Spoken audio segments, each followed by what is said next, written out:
हे वाद विरोध मतभेद आम्ही समजू शकतो, परंतु एकदम खालच्या पातळीवर जाऊन जे आरोप करण्याचे जे प्रकार आहेत ते आम्हाला मुळातच मान्य नाहीत. सुलेखाताई असं म्हणाल्या की आम्ही मुख्यमंत्र्यांकडे त्यांच्या राजीनाम्याची मागणी करणार आहे. अगदी हास्यास्पद अशा पद्धतीच्या आरोपांना खरं तर आम्ही काळजी करत नाही, परंतु जर उत्तर दिलं नाही तर त्याचे वेगळे परिणाम किंवा वेगळ्या चर्चा सर्वदूर समाजात पसरू नये एवढ्याच अर्थानं आम्ही तुमच्या समक्ष आज हजर झालेलो आहोत. कामठी शहराचा विकास साधताना माननीय बावनकुळे साहेबांनी ड्रॅगन पॅलेस टेम्पलला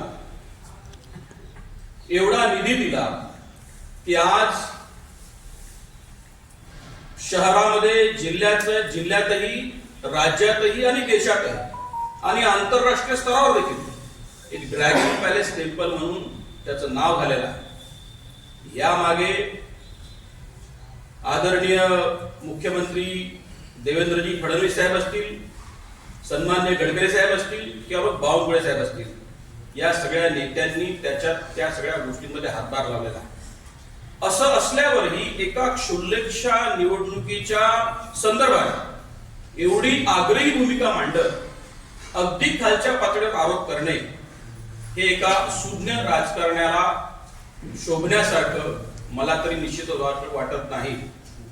आणि त्यांनी ज्या पद्धतीचे आरोप केलेले आहेत ते आरोप योग्य ठिकाणी मग ते